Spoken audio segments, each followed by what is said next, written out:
శ్రీమద్ వాల్మీకి రామాయణం ఉత్తరకాండం 68వ సర్గమునందు లవణాసురుడు ఆహారమునకై బయటికి వెళ్ళగా శత్రుఘ్నుడు మధుపురద్వారము కడ యుద్ధ సన్నద్ధుడై ఉండుట, క్రుద్ధులై ఉన్న లవణాసుర శత్రుఘ్నుల సంహారము గురించి వివరింపబడినది. ఆ చవనాది మహర్షులు ఇట్లు కథలను చెప్పుచు శత్రుఘ్నునకు శుభమును జయమును ఆకాంక్షించిరి. ఈ కథాశ్రవణములో నిమగ్నుడై ఉన్న ఆ మహాత్మునకు ఆ రాత్రి అంతయు ఒక్క క్షణముగా గడిచిపోయింది.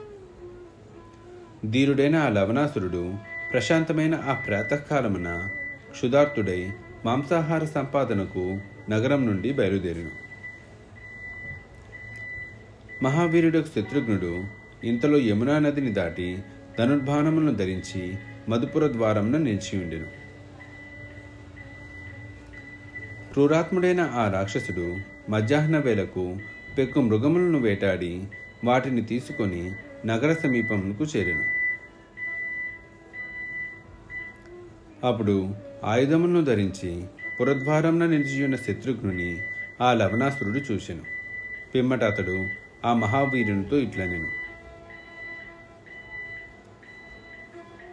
నరాధమా, ఈ ధనుర్బాణములతో నన్నేమి చేయగలవు?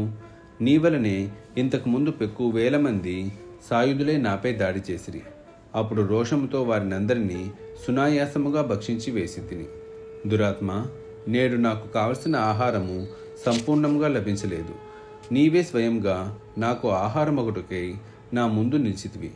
ఏం ఆశ్చర్యము!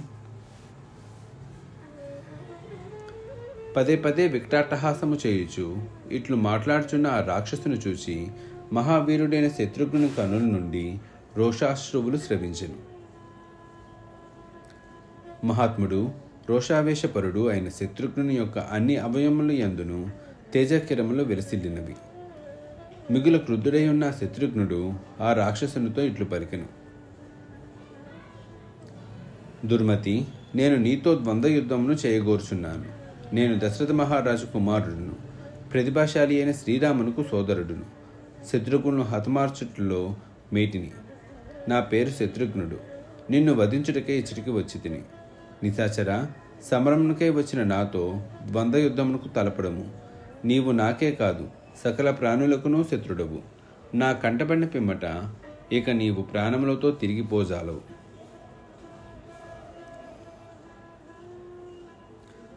ఆ రఘునందనుడు ఇట్లు పలుకుచుండగా ఆ రాక్షసుడు అవహేళనాపూర్వకముగా నవ్వుచు ఆ నరోత్తమునితో ఇట్లనెను: దుర్మతి, నా అదృష్టము కొలది నీవు నేడు నా చేతికి చిక్కితివి. పురుషాధమా, రాక్షసరాజైన రావణుడు నా పినతల్లియకు శూర్పణకు సోదరుడు.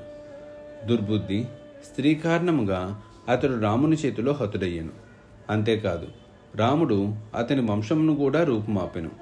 వాటన్నిటినీ నేను సహించి తిని. ఇంతవరకును మీ వలన జరిగిన అవమానములు అన్నిటిని ఎరింగియు మిన్నకుంటిని. ఇదివరలో మమ్ము అవమానించిన వారిని అందరినీ మట్టి గరిపించి తిని. ఇప్పుడు మిగిలి ఉన్నట్టి మీ వంటి పురుషాదములను ఎల్లరినూ తృణప్రాయంగా భావించి పట్టించుకొనవైతిని. దుర్మతి, రణకండూటితో వచ్చిన నీతో ద్వంద్వయుద్ధము అనొచ్చెదను. నేను నా ఆయుధమును తీసుకొని వచ్చే వరకు క్షణకాలము ఆగుము. ఆయుధధారినే వచ్చి నీ కోరికను తీర్చెదను. అంతట శత్రుఘ్నుడు ఇట్లు వచించెను: ఓయి, నా చేతికి చిక్కిన నీవు తిరిగి ప్రాణములతో ఎక్కడికి పోగలవు? యాదృచ్ఛికముగా నేను శత్రువు కంటపడిన పిమ్మట కృతనిశ్చయుడైన వాడు ఎవడనూ అతన్ని వదిలిపెట్టరాదు. పిరికితనము కారణముగా ఎవడేనూ శత్రువు తప్పించుకొని పోవుటకు అవకాశం ఇయ్యరాదు. తెలివి తక్కువతనముచే అట్లొనర్చిన వాడు పలికి మారిన వాని వలె దుర్గతి పాలగును. రాక్షసుడా, నీవు ఈ ముల్లోకములకే గాక శ్రీరామునకు శత్రుడవు. పాపాత్ముడవైన నిన్ను వివిధములగు నా వాడి బాణములతో యమపురికి పంపెదను. అందువలన నీవు నీ ఆత్మీయులను అందరినీ ఒక్కసారి స్మరించుకొనుము. వాల్మీకి మహర్షి విరచితమై ఆదికావ్యమైన శ్రీమద్ రామాయణం నందరి ఉత్తరకాండమునందు 68వ సర్గము సమాప్తం.